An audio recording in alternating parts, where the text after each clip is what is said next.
have with us Thomas Abt, who is the chair of the Violent Crime Working Group at the Council on Criminal Justice. It's an organization I'm sure a lot of you are familiar with, but it's a great resource to use. He teaches, studies, and writes about the use of evidence-informed strategies to address violent crime and other public safety problems. He is, as I said, he's a senior fellow with the Council on Criminal Justice. He's also served as a senior fellow at the Harvard Kennedy School and the Harvard Law School. He previously had positions in the New York Governor's Office and the U.S. Department of Justice. He's going to talk about the trends in violent crime, what we're seeing, how we should be thinking about them and presenting them to the public. First, I'll just begin. First of all, it's great to be here. It's good to see people again in person. I'm going to be at ASC, and this will be my first conference back, and so it's good to see faces or halves of faces. And if this is an awkward presentation, I'm not used to people anymore, so that's why.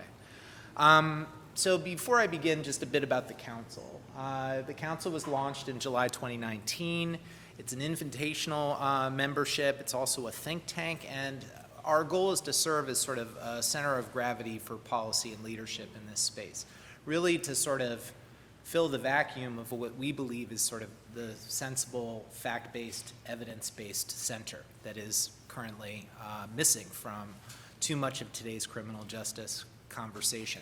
Some of you might be familiar with the Council on Foreign Relations. This is the criminal justice analog to that. Our goal is to advance understanding of criminal justice policy choices through nonpartisan work through research task forces and working groups.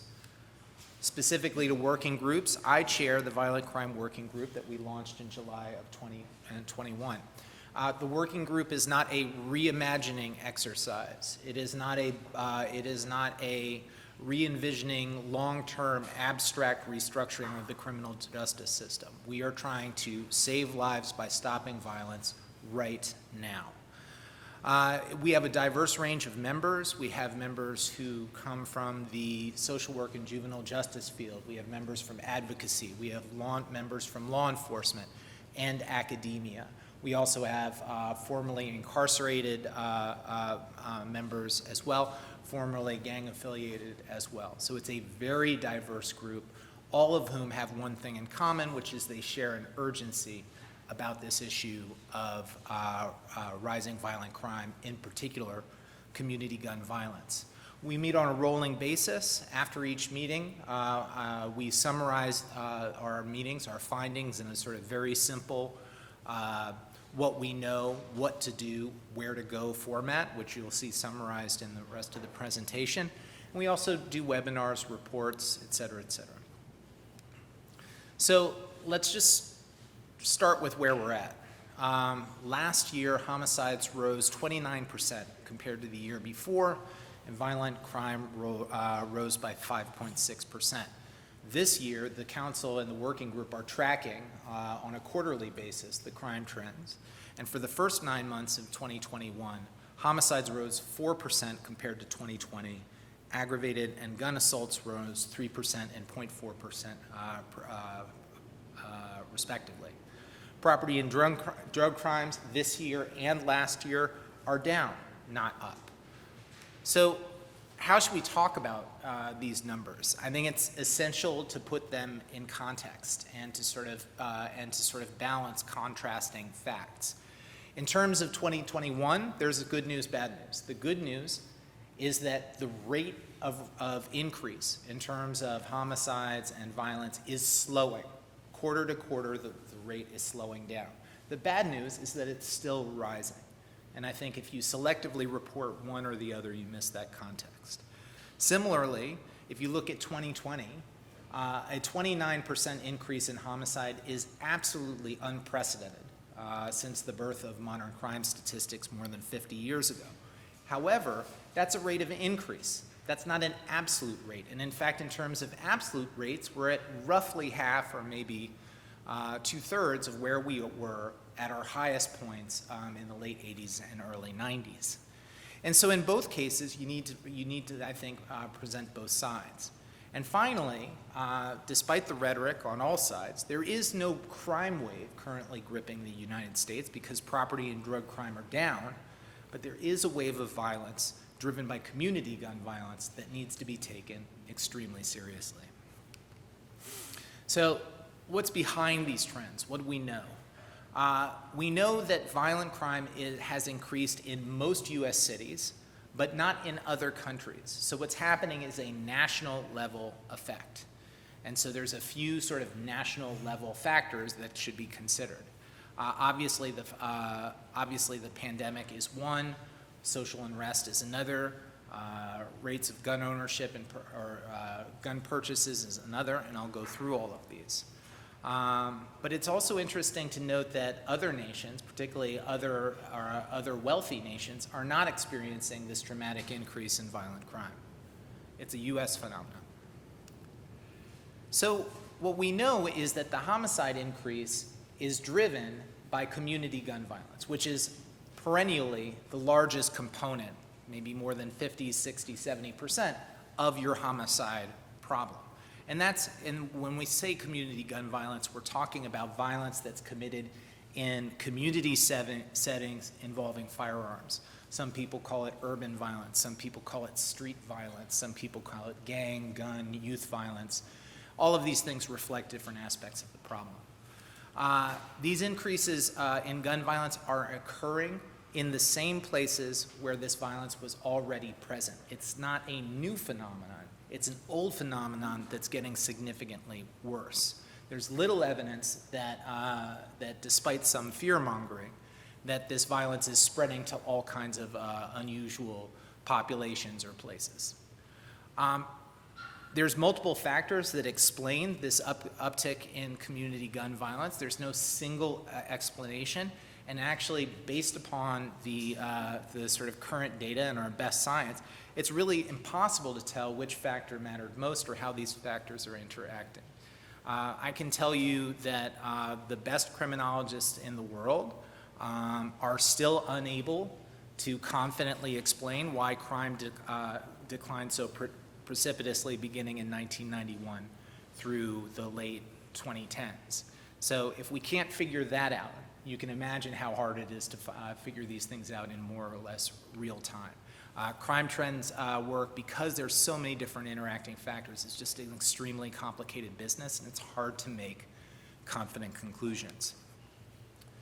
So we know that the pandemic is surely contributing to the increase in violence, but it's not clear how, because various criminological theories have various explanations, and some of those would say that the pandemic would drive violence up, some say that the pandemic would drive down violence down. For instance, we know that based on routine activities theory, you would expect that some of the stay-away orders would temporarily suppress violence, and then they may have done that.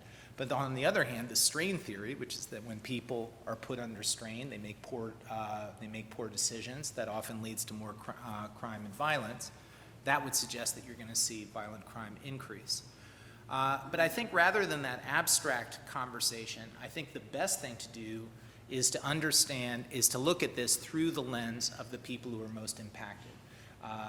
The men, and it's almost all men, who are at the highest risk for violence in the highest risk locations and neighborhoods. And if you really focus in on their lived experience, you can see that this is a group of people who are already marginalized, already disenfranchised, already put under tremendous pressure. And then the pandemic hits. And the meager engagement that we were making with them through community-based services, through street outreach, and yes, through law enforcement, all of that comes to a sudden stop. And so all of those outreach efforts are having a suppressive effect, a modest suppressive effect, because we don't invest in them enough, and I'll talk more about that later. But now they're not doing anything because people can't even talk to these people. And this is a population that is not just disproportionately impacted by violence, but by the pandemic as well. So in this increasing isolation, violence rises. In addition to the pandemic, you have the unrest. The unrest following the brutal murder of George Floyd. It is quite clear, there is a massive jump in violence the weekend of the George Floyd murder, and it can't be explained by anything else. But precisely what's causing that, the explanation behind it, is hard to unpack. And there's two leading theories. You've probably heard them both. One is that in response to the pandemic, the protests, other things, police are pulling back from proactive law enforcement. That's the de-policing theory. And there's some evidence that that's accurate and that that's playing a role. On the other hand, there's another theory that says that when these highly publicized acts of violence sort of activate the collective memory in poor communities of color that have been mistreated by law enforcement for generations, that reinforces legal cynicism and people withdraw even more from traditional law enforcement.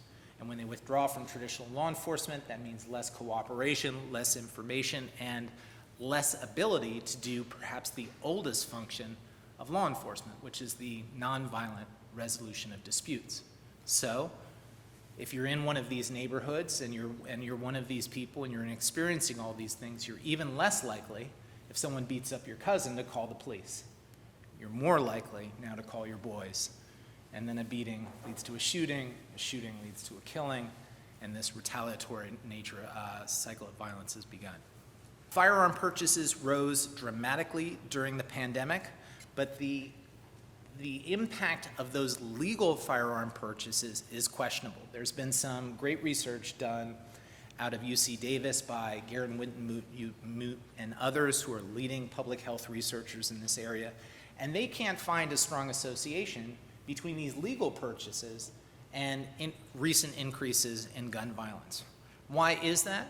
The most likely explanation is, based on other research, we know that it takes a long time, 5 to 7 years, for a weapon that's purchased legally to filter through the legal market to the gray market and ultimately to the black market to be used in a crime. And that takes years on average. And so, because most of these weapons, when they find their way to a crime scene, don't get there through trafficking, which would be a very direct route. That's usually less than 10, 15% of how this happens. Most of them happen through this very indirect route. They're stolen out of somebody's car, then they go through, they exchange various hands, they're filtered through informal networks, and ultimately they end up in a crime scene. But there is something more specific and more proximate that's likely to be contributing to this uptick in gun violence. And that's not legal gun purchases, but illegal gun carrying. And so if you are a middle-class person living in a suburb, and your reaction to the tremendous insecurity caused by the political environment and the public health environment and all of these things is, I'm going to buy myself a weapon. If you're a young man living in a distressed neighborhood, you've been previously victimized by violence, you have reason to fear of additional violence, you probably don't have the ability to go out and buy a legal weapon. But you might have access to an illegal weapon, and now you're more likely to have that weapon on your person at all times. Anecdotally, we're hearing reports of this, and importantly, in terms of the data, in many cities, what we're seeing is police recover more illegal guns while doing less searches, which suggests that the rate of illegal weapons carrying is going up. There's a lot of talk about whether the sort of progressive criminal justice reform movement is to blame for these increases.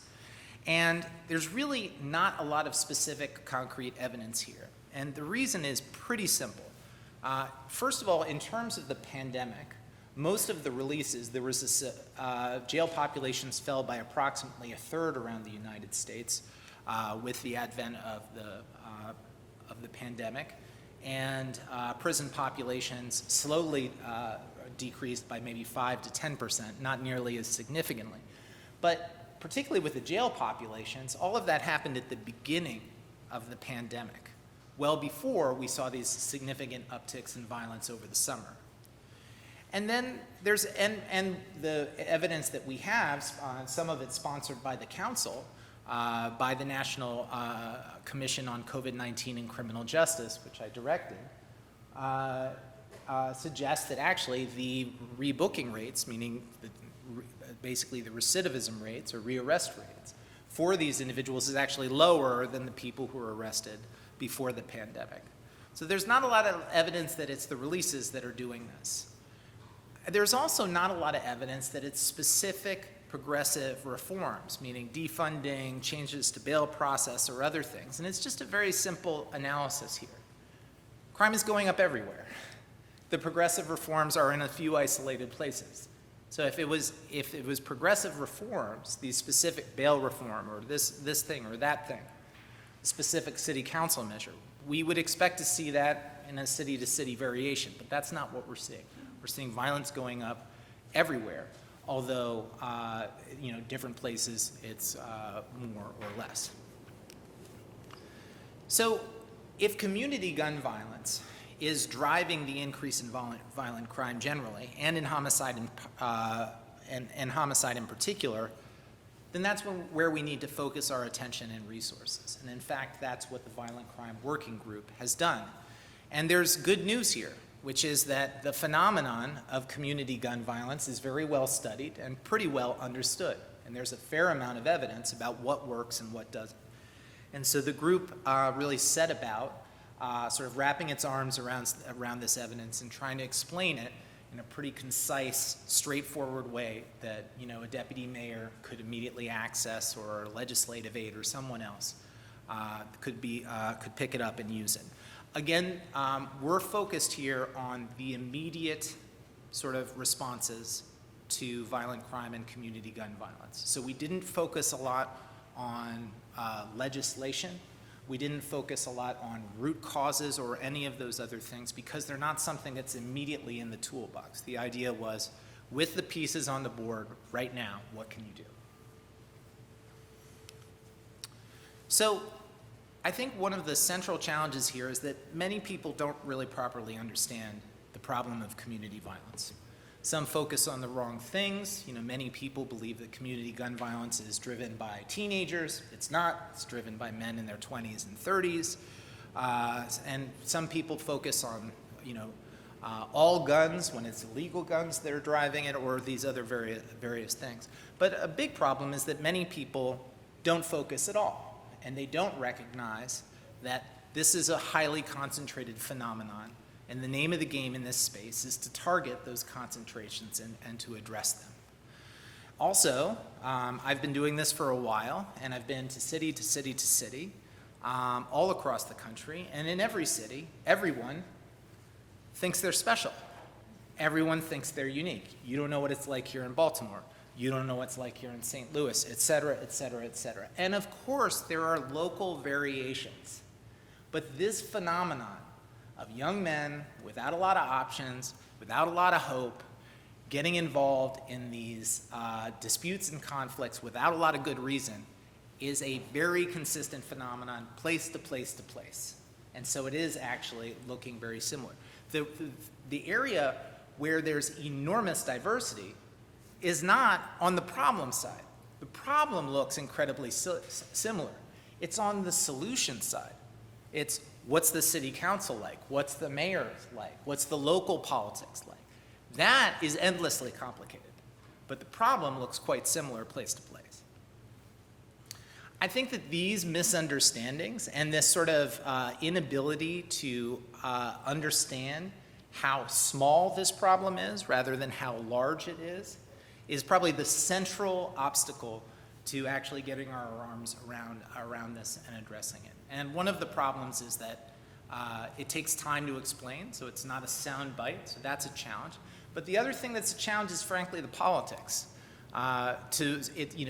Because this thing is so concentrated, it sort of yields to sort of more technocratic, nonpartisan solutions that are a little bit enforcement, a little bit prevention, and they don't really sort of fit into the standard talking points of either the left or the right. Now, that's a good thing in that they don't attract a lot of opposition, but it's a bad thing in that they're not particularly inspiring. I have to tell you, I have advocated for these strategies now at the federal level, state level and local level. And, I don't ever get people who say, a mayor never says, Thomas, you're wrong about this, the evidence doesn't show this, or whatever. What you get is just a kind of shrug. And what the shrug means is, I don't know how to sell this. I don't know how to communicate this somewhat technical, somewhat wonky solution that you're discussing with me. So study after study, in place after place, we find that crime, and especially violence, are concentrated. They're sticky. They cluster together among surprisingly small numbers of people and places. This is true everywhere in the United States. It's true in many cities around the world. In Oakland, 60% of murders occur within a tiny social network. In Boston, 70% of shootings over 3 decades are concentrated in 5% of the city. Again, if you think of this problem in these sort of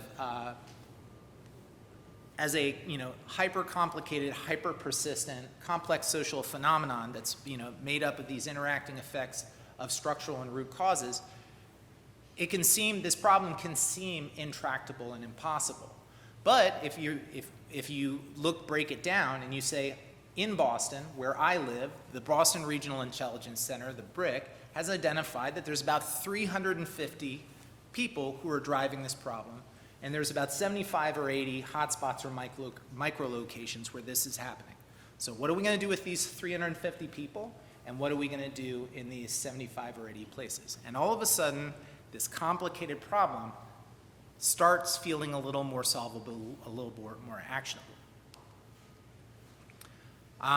Because violence is sticky, the stickiest solutions seem to work best. This isn't just true in criminal justice, this is also true in public health, in policing, in gang prevention, in reentry.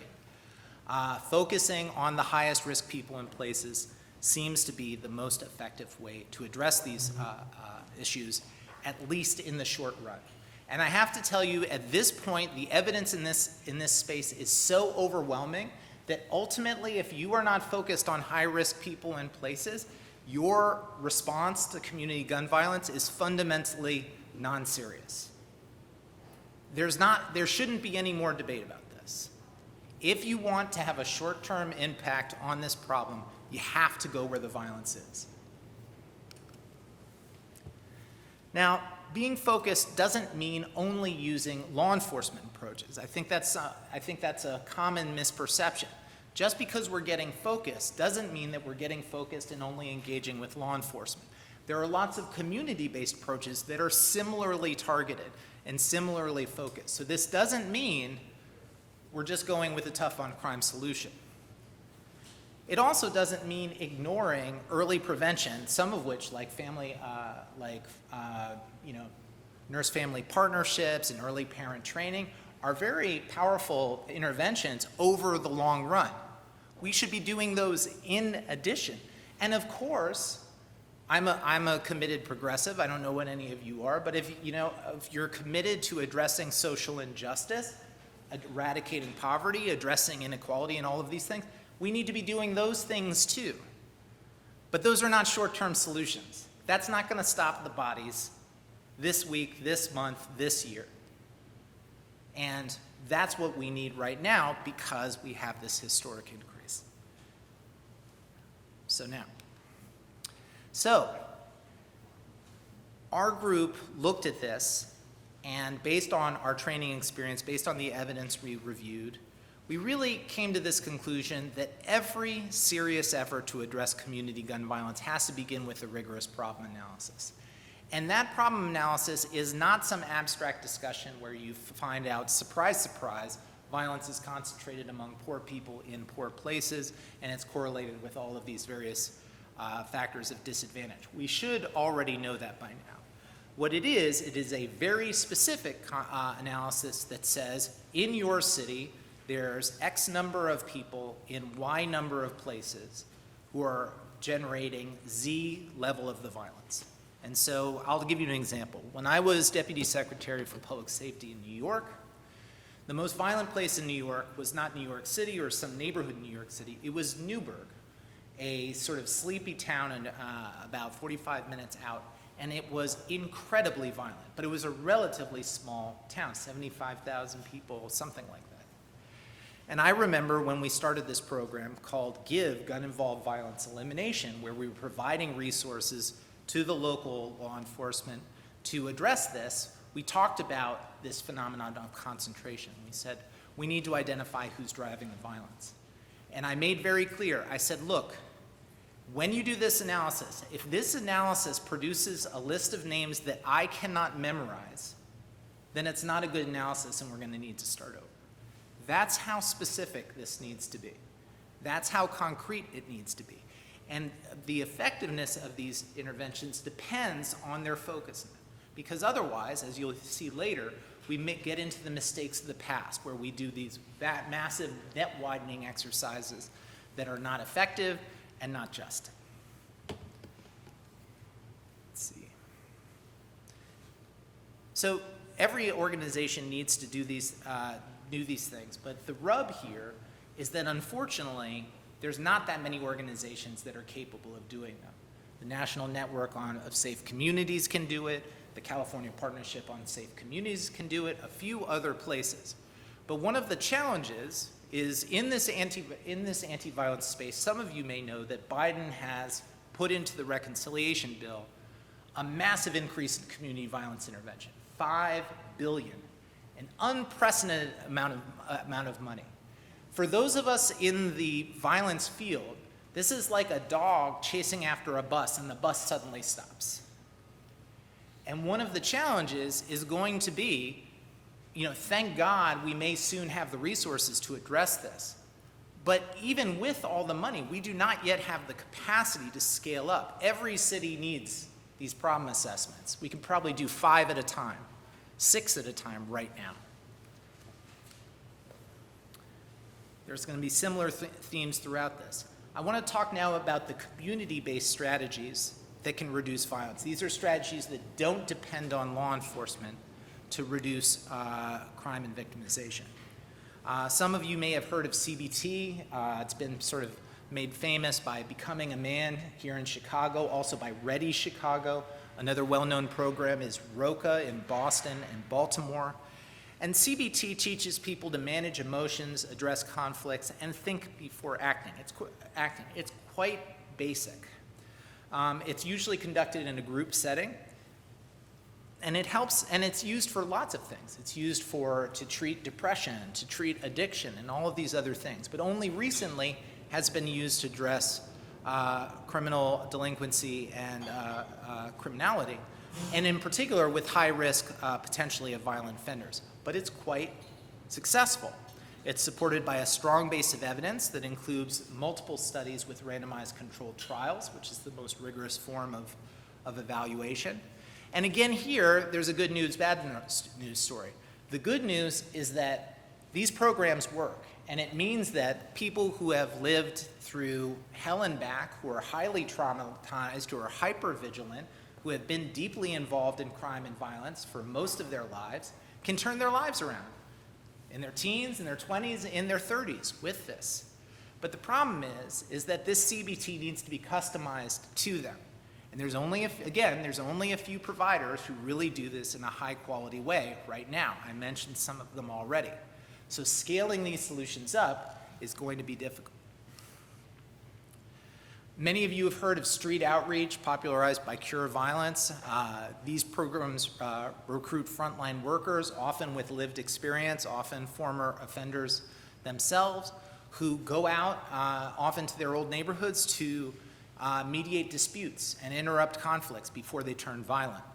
They also connect people to social supports and services. This has become sort of a key element of most anti-violence programs because if you're working with those at the highest risk, these are deeply disconnected individuals. They don't trust the police, they don't trust the government generally.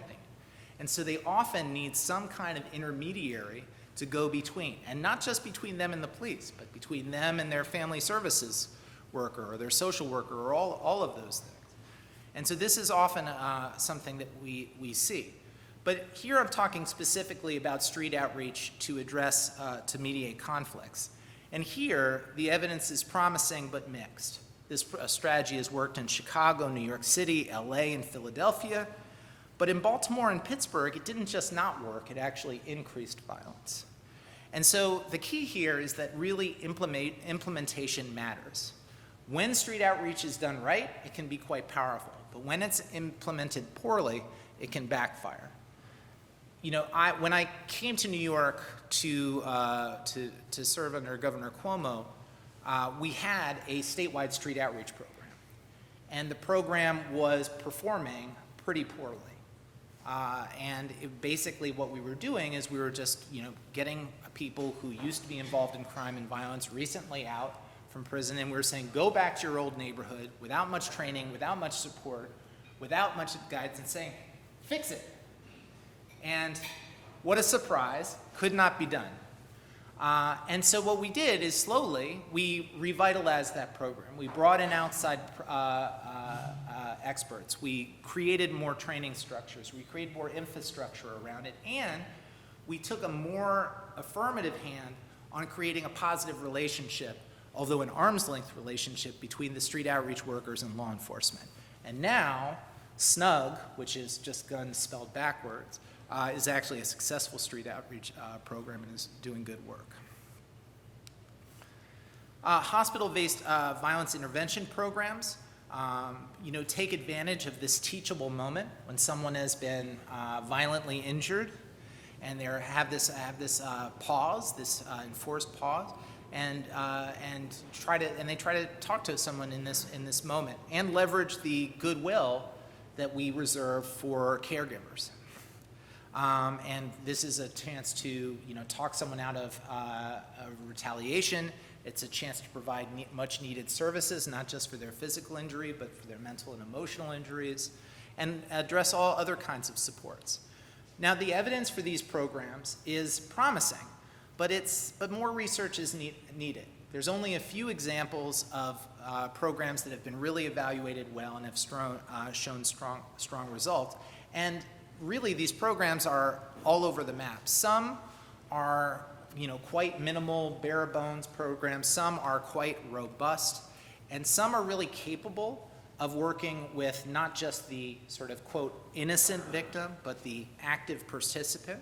And if you want to actually reduce violence, the active participants are the people you really need to be engaging. And some are not, because this work is very difficult and it's very dangerous to try to talk a gang member who's just been shot from picking up his cell phone and ordering someone else being shot. Environmental crime prevention strategies, this is sometimes known as CPTED, crime prevention through environmental design, involve changing the physical appearance of a location or the physical structure of a location to prevent crime. The evidence here really depends on the type of environmental crime prevention that you're talking about. So there's been a lot of very promising evidence about cleaning and greening. And what that means is dealing with blight and abandoned housings and vacant properties and things like that, and and revitalizing them and turning them into green spaces. This has been very successful in Philadelphia. It's being replicated in other places. We need more evidence, but it's a very cost-effective way of improving these physical locations. Street lighting. There's some very good evidence out of New York City, and a lot of evidence in the past that street lighting reduces crime and violence, not just at nighttime, interestingly, but also during the daytime. Changing traffic patterns, both foot patterns and car patterns, also shows promise. But other things are not so effective, such as CCTV. CCTV does not appear to have a significant impact on violent crime, although it does seem to be very effective at preventing crime, car theft in parking lots. And so it really depends on the specific strategy, and it depends on whether the strategy is actually intended to actually reduce violence, or is it actually intended to just sort of reduce property crime. And so that's a big distinction. So that's what we know. Those are sort of some of the leading strategies. Those should be the strategies that you're going to hear about again and again and again on the community-based side of this problem. So that's what we know. And as you can see, many of these things, basically other than CBT, are sort of on the promising, not proven side. And even with CBT, you're going to have problems getting to scale. So what do? I think the first thing is you gotta understand that you cannot do this alone. You have to respect the complexity and sophistication and difficulty of this work.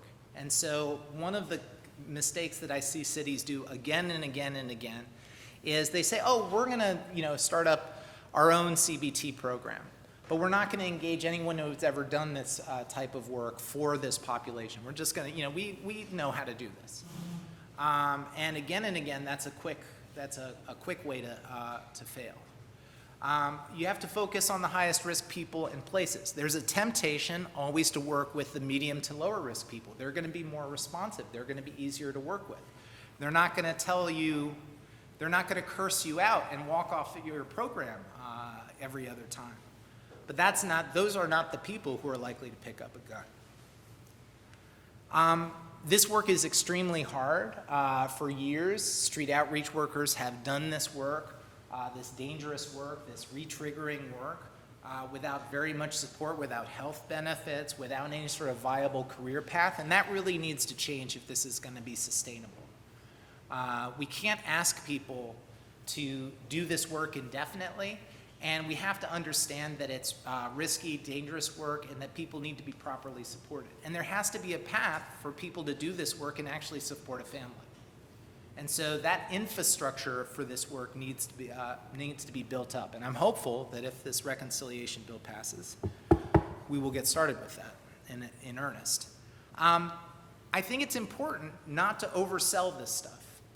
Most of this stuff is in the promising, not proven category. And you're going to hear from many advocates, often with ulterior motives, that you don't need police because Cure Violence can fix this for you. Not so. Not so. None of the programs that I'm talking about here are panaceas. None of them are effective enough on their own that you can just do those programs. And none of them are working so well that we don't need to continue to research them and evaluate them and continue to develop them. So now let's talk about some of the enforcement-based strategies. I'm going to begin with focused deterrence. I recently got in trouble with the founder of focused deterrence, David Kennedy, because I labeled this as an enforcement-based strategy, which of course it is not just an enforcement-based strategy. It's actually blending enforcement with other things, but I'm trying to simplify this for people, and so I hope David and you will forgive me for this labeling. But focused deterrence is a partnership between community residents, service providers, and law enforcement officials in response to persistent crime conditions. The best known application of this theory or this strategy is the group violence intervention or ceasefire. And that's the specific application of this to gun or group violence. And there what you do is you identify the highest risk individuals and groups. You form this partnership, and then the partnership confronts these individuals in a respectful way and says, we know you're doing the shooting. It has to stop. If you're willing to stop, we're here to help you. If you refuse to stop, we're here to stop you. And then making these series of promises, then you have to back them up. If you promise to help someone, you actually have to do it. It's not enough just to give them a phone number or tell them to get to the back of the line at the social service agency. You also, if you say, we're going to put you out of business if the shooting continues, you have to actually do that through targeted enforcement action. The strategy is effective. There's a systematic review that shows in 22 of 25 evaluations it had successful effects. Many times those effects are reducing gun violence by 30, 40, 50%. That said, focused deterrence, while it may have the single largest effect of any anti-violence strategy, also not a panacea, also no guarantee of success, very difficult to implement. One of the things that focused deterrence, the strength of focused deterrence is also its weakness.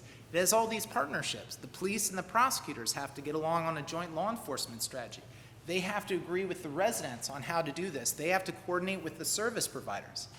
This is not easy to do, and often when focused deterrence falls apart, it's not because the theory was wrong, it's because people cannot stay on the same page for this long. And that is the challenge. And, some of you may have heard about the incredible success that Oakland had over the past 5 or 6 years in reducing gun violence by almost half using this ceasefire strategy. Well, Oakland, unfortunately, is awash in gun violence right now because in the wake of the pandemic and the post-Floyd unrest, the political support for this strategy vanished. And the collaborations have really fallen apart. And Oakland is struggling now to put it back together. But that's just an example of, perhaps the most successful implementation of this in recent years fell apart because of the politics. So that's just something to think about. Another thing, although I think this was a bigger risk early on, and that some people, there has been criticism of focused deterrence, is that focused deterrence is really balanced in name only. It's really just a law enforcement program masquerading as a balanced program, and that the community residents and service providers just sort of a cloak for the enforcement action. I think that some of those criticisms were certainly true at the beginning of focused deterrence in the 90s, and there were a lot of sort of very law enforcement heavy applications. I think that's less true today.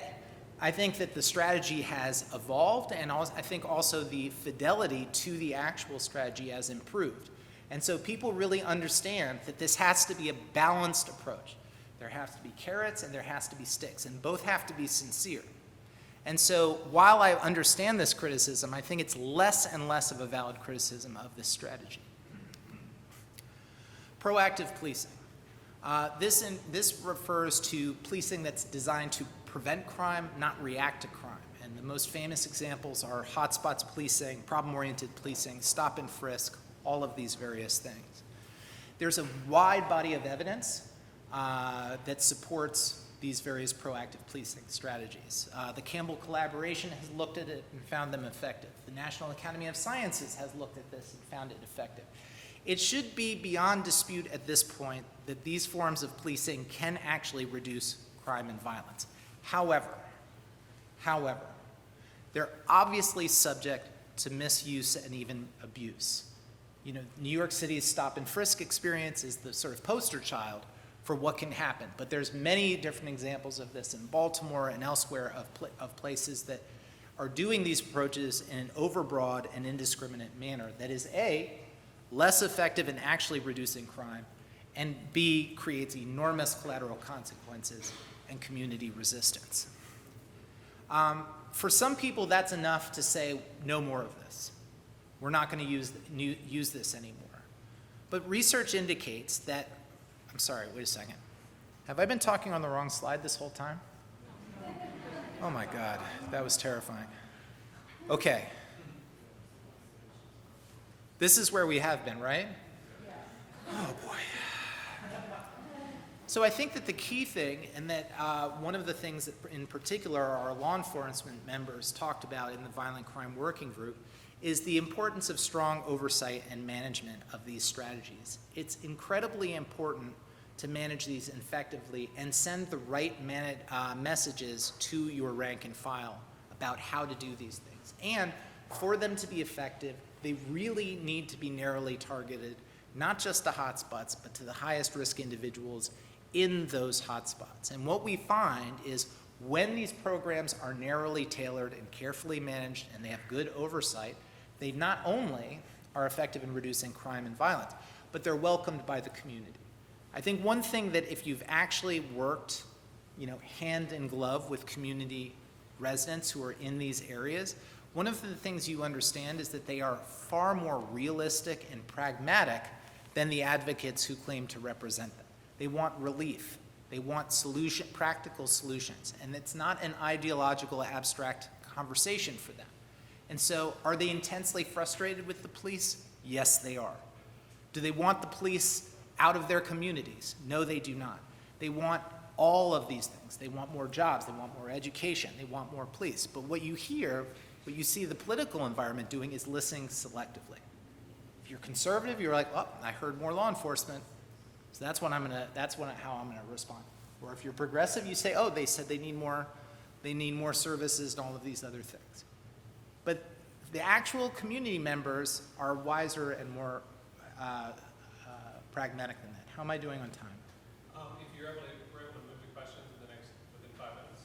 Okay, we're getting there. We need to do better on firearms. If proactive policing is risky, cracking down on illegal firearms is even riskier.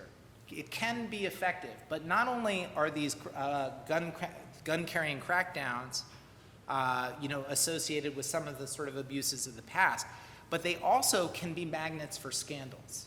So, if you're familiar with these sort of rogue patrols, like the Rampart scandal in LA, I can't remember the name of the Baltimore unit now, but these types of roving units, while they can be effective, if they are not carefully managed with lots of oversight, they can really get out of hand quickly. And so, again, here, they can be a piece of the puzzle, but they have to be very carefully managed. In 1976, the homicide rate clearance rate was 82%. It's now 50%. That's an insult to the victims of homicides and their families, and it's a serious problem in terms of stopping the cycle of retaliation. There's a number of explanations, but the simple fact is we simply have to do better. This has been sort of a backwater in criminal justice research for decades. People have sort of largely believed that investigations don't do anything to reduce crime. That's based on a couple sort of well-known studies in the 70s that were never revisited despite 3 decades or 4 decades or maybe even 5 decades passing. And only now are we starting to revisit the very simple notion that if you want less murderers, maybe you should catch more murderers. And that's a key issue. And luckily, some of the new research here, a lot of it conducted by Anthony Braga, suggests that, rather than just blaming the community and saying, there's too much stop snitching out there, there's actually very concrete things you can do in terms of improved management, better attention to forensics, better case management, all of those different things, and you can really make a dent in these clearance rates. So my general advice to police agencies when we're talking about this is, it's easy to point the finger back at the community, but there's a lot of very constructive things you can do in your own backyard, and since you're the government, you go first. So on the law enforcement side, based on what we know, what do we need to do? Again, you need to work with the experts. Again, you need to focus on the highest risk people and places. And you need to keep a very tight rein on those most aggressive tactics. Too often, law enforcement, and this is true of everyone, not just law enforcement, thinks about outputs, not outcomes. They measure their success in terms of how many stops, how many arrests, these other various things. Just like an employment program measures how many people hired, all of these various things. But that's not the actual outcome that you want. And so what you have to be very careful about is saying, ultimately our goal is preventing crime and violence, not making arrests or stops or searches or those things. You have to work with your partners, and I'll talk more about this in a minute, and you have to establish trusting relationships with impacted communities. The Council on Criminal Justice established a task force on just this subject. I wish Nancy Levine was here to tell you all about it.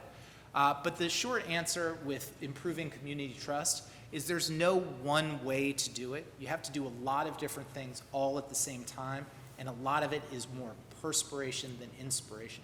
You have to initiate a lot of reforms to stop doing the things that antagonize the community in terms of excessive force, in terms of racial profiling and the other things.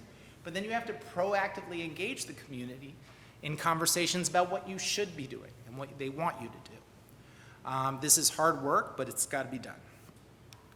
So I want to conclude with sort of where the working group is right now, and the case we made in a recent webinar, and that's for collaboration. There's a lot of evidence out there that says that both community and police-led strategies can reduce community gun violence, but that none of these strategies are effective enough to work alone. There is no city in the United States that has sustainably reduced gun violence either by arresting their way out of it or by programming their way out of it. So there is no good news for any extremist on any side of this. The only solution is to work together. And too much of today's conversation, this is why we're ending with you, is framed in these either-or terms. It's either, more policing or less policing. It's, either these non-police solutions or not. And it's not recognizing and it's not insisting that people work together and that we're going to need both of these solutions simultaneously. And even more than that, we're going to need them to actually work with one another. And the last thing I would say is that while there's no single progressive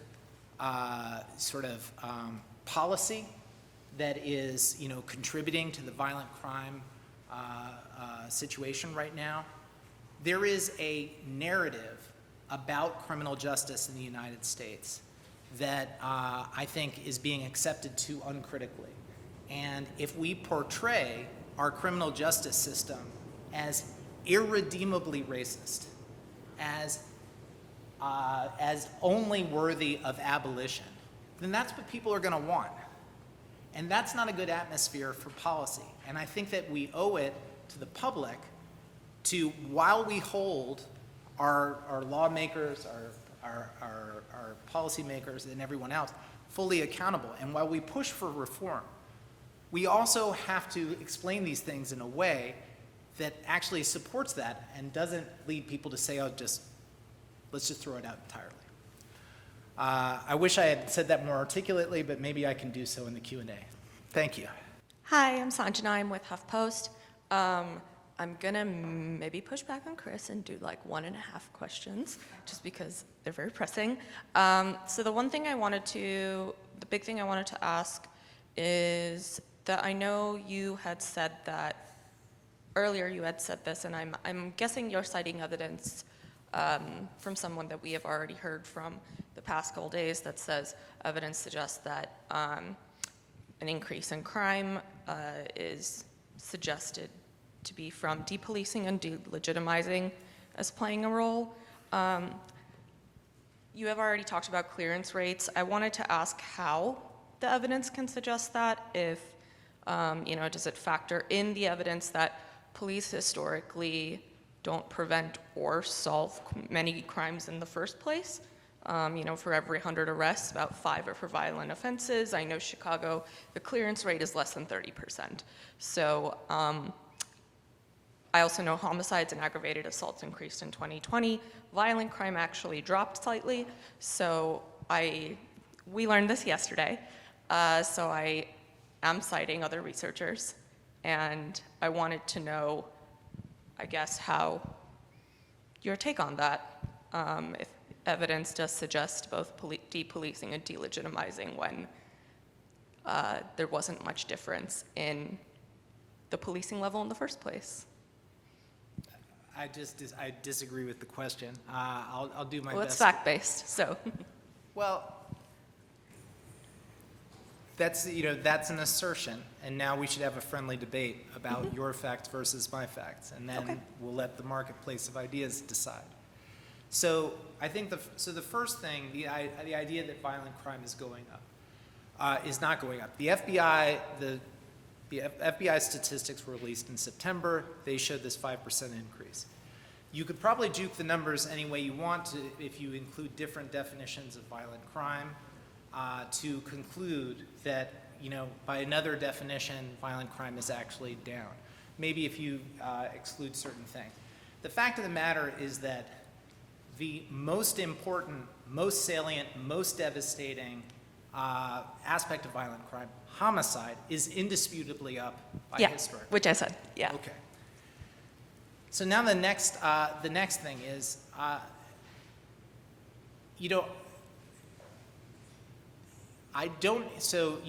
if the Campbell collaboration does a systematic meta-review and reviews 50 studies of hotspots policing independently, and those show that it's effective, and then they do a study on problem-oriented policing, and it's 40 studies, and that's shown to be effective. And then the National Academy of Sciences looks at it and says it's effective in terms of reducing crime and violence. I don't really know. And then there's a whole host of economic literature that suggests that investing in police can reduce crime and violence, not just through incapacitation, which is your point about clearance rates, but also through deterrence. And, this is the sort of, you could make this sort of criticism of anything, you could say the same thing about street outreach. Well, street outreach has been around for a while, CBT has been around. Why hasn't it solved all crime? And that's why we're not in the crime elimination business, we're in the crime control business. Or if you're in that business, you're not in that business. But, and so I would just say that I think a more nuanced reading of the most rigorous evidence, the causal evidence that's done by quasi-experimental and experimental studies, shows that policing has to be part of the solution. It doesn't, and I think we need to massively scale up the community-based solutions, but there is no good science that suggests that just policing doesn't work, I believe. No, that was, my question was that, not that policing doesn't work. I've reported on ceasefire before, but that depolicing, social unrest has led to depolicing because it doesn't seem like there's much evidence to show that. At least that's well-rounded.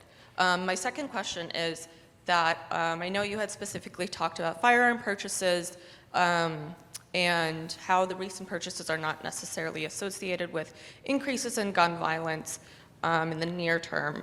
I know you had mentioned Chicago, specifically a surge in illegal carrying of firearms that may have been impactful.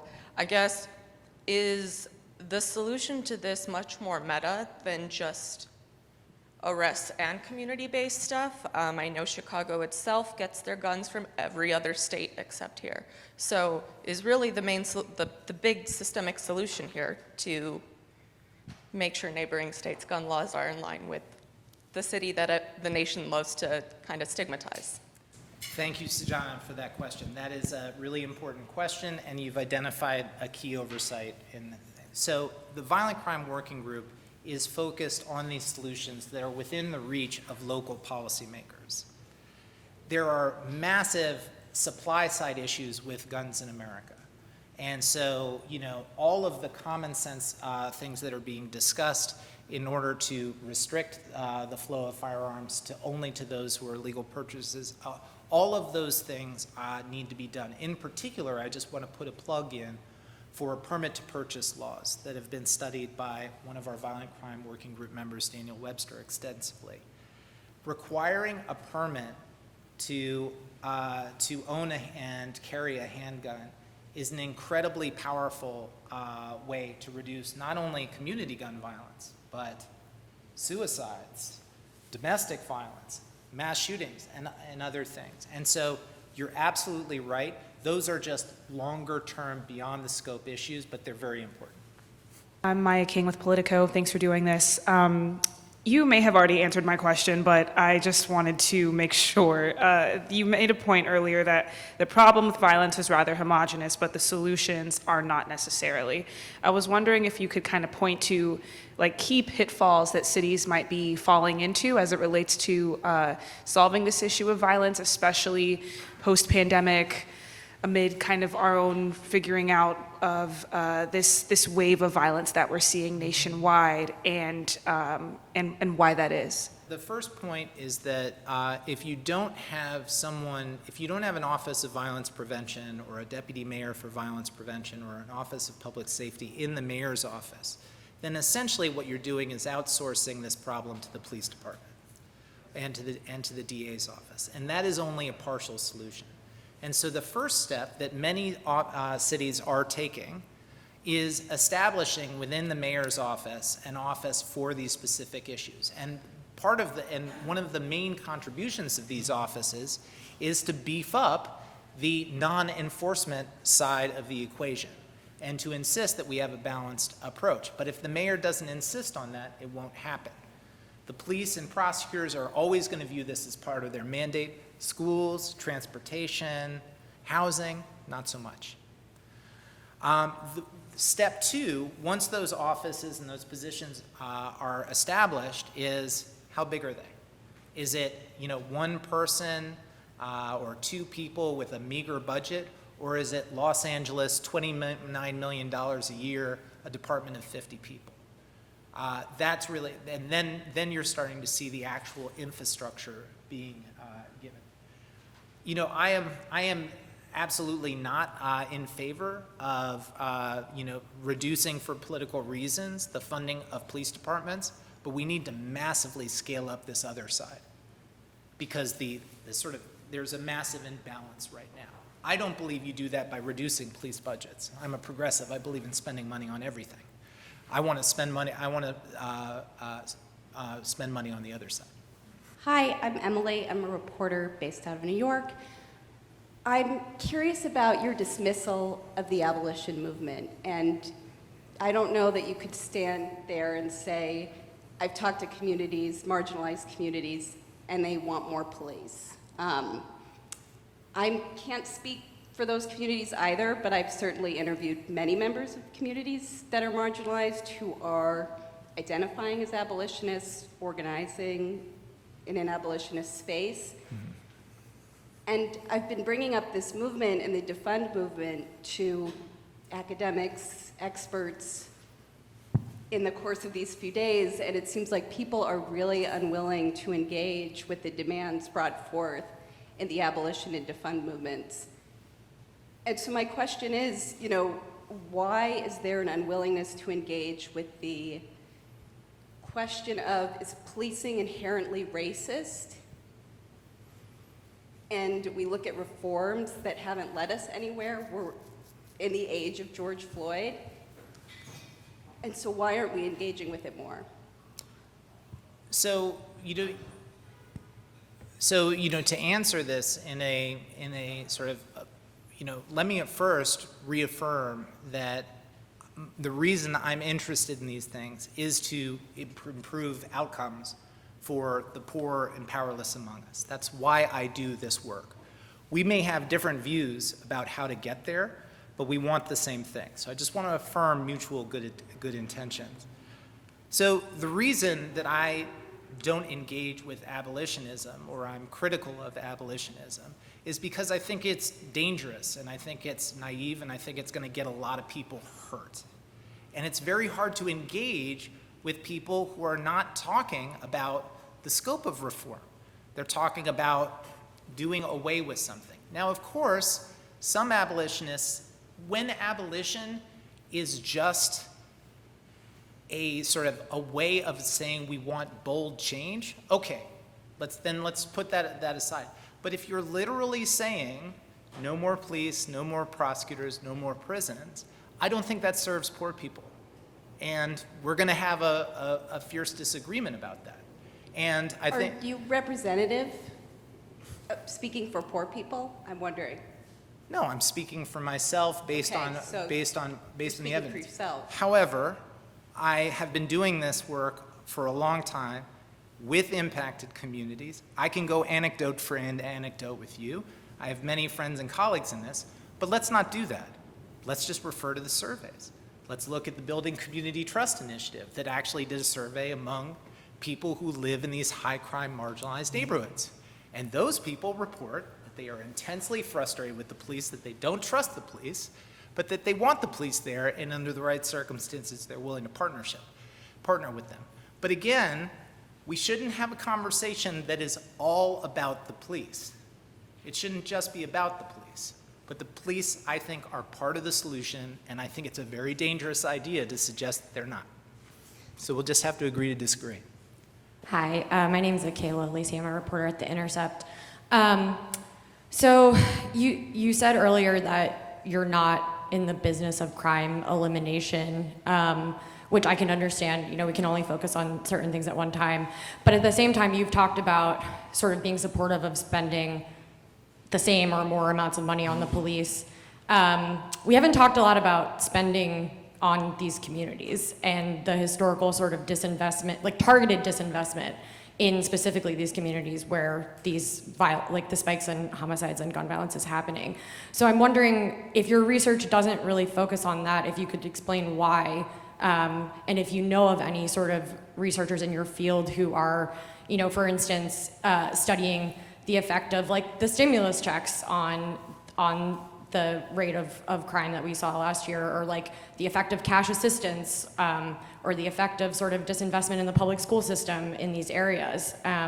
You know, it's sort of frustrating to like, there's so much research and so much sort of like elite sort of discussion about these kinds of things, when I think at the end of the day, like a lot of people are just poor and need money and like need opportunity, and like we're sort of banging our heads against the wall of like how to fix this crime, but like, you know, none of us here, you know, visibly are you know, we're not committing crimes right now. Like we're all pretty like comfortable in our professions or in our social circles, and so I'm just curious, sort of like, if that isn't part of the conversation, why isn't it? And if you could sort of talk about if those conversations are happening at all.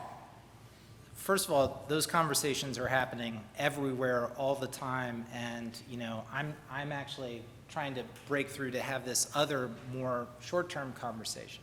So my experience of the criminal justice conversation is not that that view is not well represented. So I think there's a few things about this.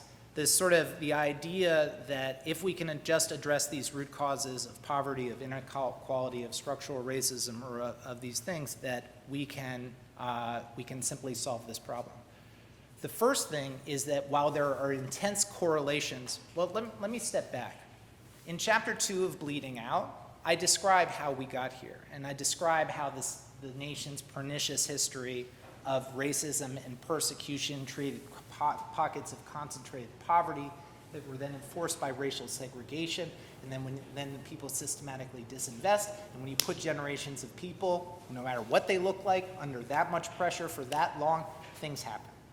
So I fully acknowledge that that's how we got here. The question is how we get ourselves out. And so you're right that we have to acknowledge that.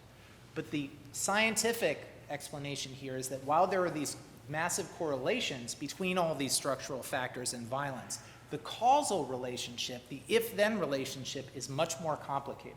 And so we see in certain nations that they get wealthier and crime increases and violence increases. We see an uncertain relationship between inequality and other things. So the first thing is, you're not guaranteed, you know, maybe in 300 years if we reached a perfect society, then yes, but you're not guaranteed in any sort of reasonable time frame that the changes in those things are going to lead to changes in violence.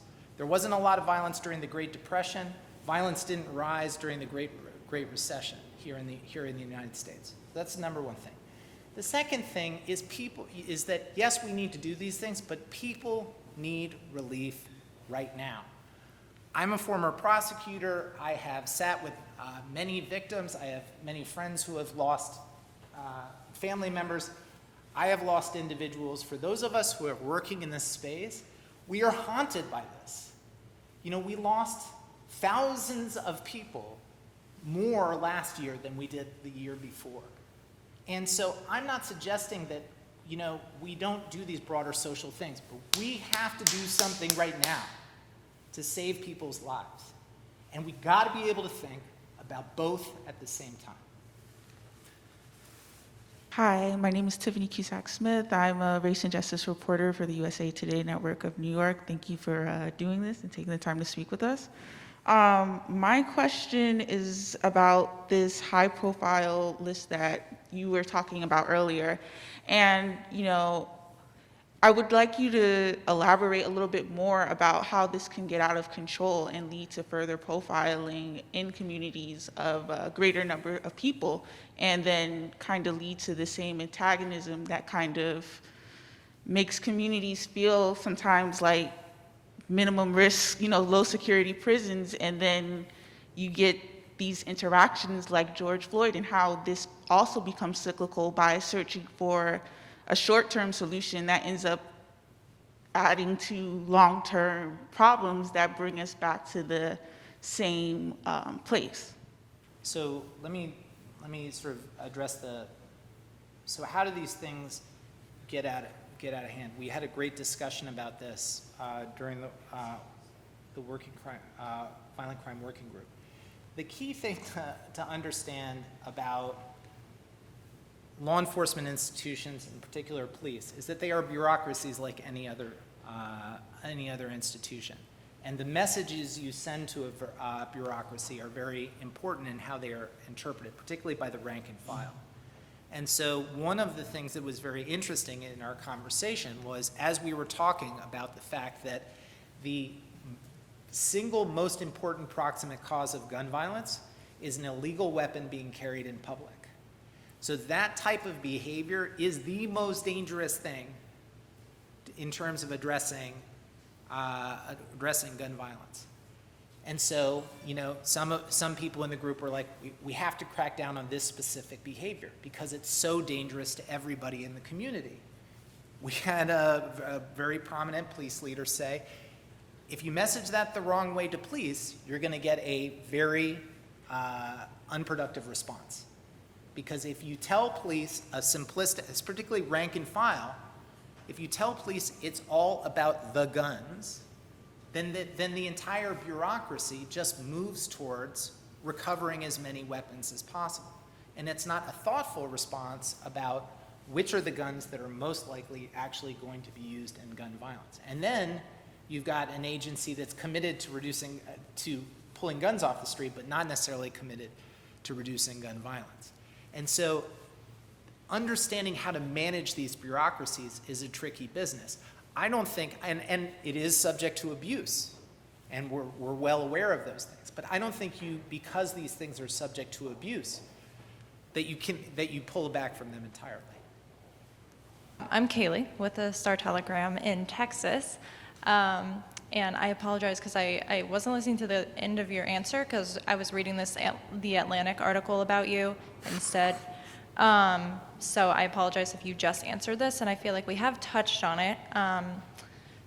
But what are your thoughts on, like, do you think that police departments, and many of them, their current mindset is not really focused on collaboration? Do you think that there needs to be reform in those police departments first before this tactic can be implemented? I mean, do you think police departments can do this right now without reform? It's not just that they can do it right now. We don't have a choice. They have to do it right now. And that's what and if there's one message I could get across to all of you, is you have to move away from this either or framing. If we're going to achieve positive social outcomes for the people who need them the most, these arbitrary distinctions that we're either going to pursue criminal justice reform or we're going to pursue violence reduction, and that the two are inconsistent with one another, that's just not a constructive conversation. We absolutely have to reform policing. And I am incredibly enthusiastic, and I wouldn't say for a second that we should slow down reforms in order to pursue violent crime reduction. But we also can't hold violent crime reduction hostage to these reforms. And so we have to do all of this stuff at the same time. And the people who run these institutions and manage them are grown-ups, and they can do these things at the same time if they're managed properly and the expectations are set properly. It's Greg McCarthy from the New York Post. I would like to say thank you for making the point about a good gun arrest opposed to a gun arrest that does not reduce gun violence, because that's something in New York City that our police commissioner keeps touting, but it is not slowing gun violence. But my question was, and I had asked this earlier today, and you might be a little bit more familiar with this, is you noted that during the Great Depression, during the Great Recession, there was not this surge in violence, specifically gun violence and homicide, which are likely connected to each other. What about the rhetoric that is coming from police departments, from the police commissioners, the chiefs, the PBA that is saying, and this is why it was kind of the conversation we had about tying this to the death of George Floyd. Well, then people started protesting, and they said, well, now they have the streets. The anarchists have this. They've given up control, that they can have whatever. And you know, this was happening in not just New York City, but in every state, across every PBA, every union was making these statements. They were kneeling with protesters, and then the next day they were saying, yeah, well, we've ceded control and there's no law and order and criminals can have anything. So what does that rhetoric, are researchers and criminologists and people who are trying to address this talking about that? And because this is happening on the street level, that, you know, rank and file guys are telling this to citizens. that they can't arrest people because whatever. So it's definitely getting to the street level. And then just following up too with we talked about clearance rates, and I know you did this for brevity, but aren't we missing a massive data set here? Because we're judging all of these crime reductions and shooting reductions things on these programs, the law enforcement policies on this, based upon a program that kind of doesn't work. Yeah, we might reduce shootings, 10 shootings a year, but we're only solving 40%. And I would say that this is kind of highlighted in the pandemic, where in New York City, when we had 1,500 shootings, the amount of shootings that were solved were down to 22%. So doesn't that kind of show the ineffectiveness of these policies and plans, that it doesn't actually solve the shootings and get these guns off the street? I would say no. If you look at Latin American countries, many countries in Latin America have, have high impunity rates, prosecution rates of 3 to 5% for homicide, and we are doing a very bad job. But but that doesn't suggest that the importance of these things is any less important, and that we could somehow start over. And so I don't draw the same inference from it. But on your first question, I think it's an incredibly important one, and I, in my public comments, try to sort of try to sort of criticize equally, or maybe not even equally. But I think for myself personally, since the election of Biden, I have probably